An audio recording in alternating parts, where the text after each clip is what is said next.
सबसे बड़ी राजनीतिक खबर पर सबकी नजरें टिकी है, जहां बिहार की सियासत में एक नई दस्तक क्या पुरानी दीवारों को तोड़कर एक नया राजनीतिक रास्ता बनाने जा रही हैं। प्रमुख सामाजिक कार्यकर्ता और जानी मानी हस्ती यानी कि रितु जायसवाल, जो आरजेडी में थी और आरजेडी से इस्तीफा देने के बाद काफी सोशल मीडिया पर भी एक्टिव रहती है, एक ऐसा पोस्ट किया है जो पटना से दिल्ली तक हलचल मचा दी। नमस्कार, आप देख रहे हैं स्वराज पोस्ट और मैं हूं प्रिया राज, आपके साथ। बिहार के राजनीतिक परिदृश्य में एक बड़ा घटनाक्रम देखने को मिल रहा है, जहां अटकलों के महीनों बाद प्रमुख सामाजिक और राजनीतिक हस्ती रितु जायसवाल ने एक महत्वपूर्ण घोषणा की है। उन्होंने संकेत दिया है कि वह अपनी खुद की राजनीतिक पार्टी बनाने पर गंभीरता से विचार कर रही हैं। एक ऐसी पार्टी जो राज्य के लिए एक नई तरह की राजनीति का वादा करती हैं। आइए जानते हैं विस्तार से क्या कुछ कहती है। दरअसल रितु जायसवाल ने कुछ ही घंटे पहले अपने सोशल मीडिया प्लेटफॉर्म पर एक संदेश साझा किया है, जिसने तेजी से ध्यान आकर्षित किया है। देखिए, पोस्ट आपको दिखा रहे हैं। उन्होंने क्या पोस्ट में किया है? जनता से संवाद। उन्होंने सबसे पहले अगले कुछ महीनों में बिहार के युवाओं, विशेषकर कहा जाए तो महिलाओं के साथ व्यापक संवाद आयोजित करने की अपनी योजना जाहिर की है। बड़ा विचार देखिए, जायसवाल ने स्पष्ट रूप से कही कि संवाद से मिली प्रतिक्रिया और चिंताओं के आधार पर वह एक नई राजनीतिक पार्टी के गठन पर विचार करेंगी। नई पार्टी के 4 स्तंभ। उन्होंने संभावित पार्टी के मुख्य सिद्धांतों को परिभाषित भी किया है, जिसमें उन्होंने मौजूदा राजनीतिक जितनी भी व्यवस्था है उनकी कमियों को उजागर किया।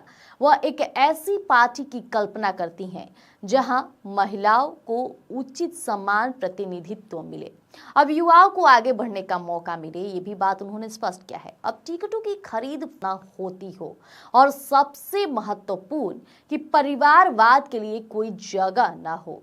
बहुत बड़ी बात कहती नजर आ रही है। देखिए, जनता को शामिल करने के स्पष्ट प्रयास में उन्होंने अपनी जितनी भी पोस्ट का अंत था यह कहते हुए किया कि आपके सुझाव और आपकी आलोचना दोनों का ही स्वागत रहेगा। ऐसे में रितु जायसवाल का यह कदम स्पष्ट रूप से साबित करता है कि बिहार में पारंपरिक राजनीतिक संरचना को वो चुनौती देने और सशक्तिकरण और साथ ही साथ पारदर्शिता पर ध्यान केंद्रित करने का संकेत देती हैं।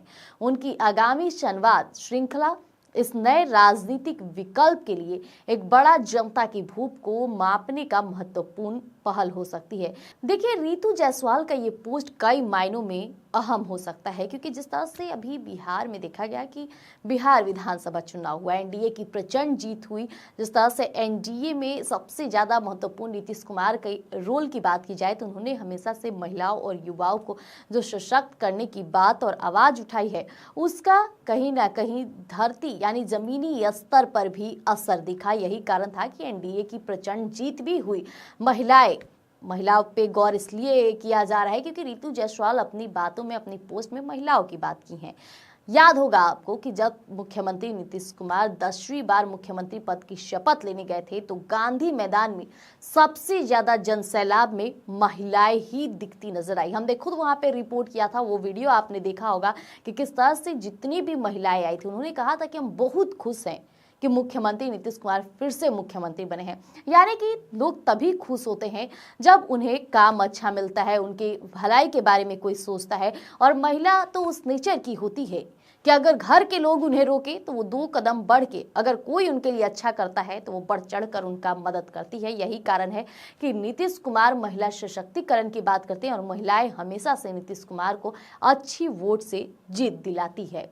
अब ऐसे में रितु जायसवाल एक खुद महिला है, इसलिए उन्होंने महिलाओं की बात की है। अच्छी बात है। सोशल मीडिया पोस्ट पे जो ये पोस्ट आया है, इससे साफ एक बार झलकता है कि रितु जायसवाल जिस तरह से आरजेडी से इस्तीफा देने के बाद जो इनकी एक्टिवनेस अब धरातल पर नजर आ रही है, खासकर सोशल मीडिया पर, अब वो सोशल मीडिया के जरिए ही लोगों को अपनी तरफ आकर्षित करने का एक केंद्र बना रही हैं। और उन्होंने कहा कि एक नई राजनीतिक पार्टी का वो घोषणा करने पर विचार करेंगे।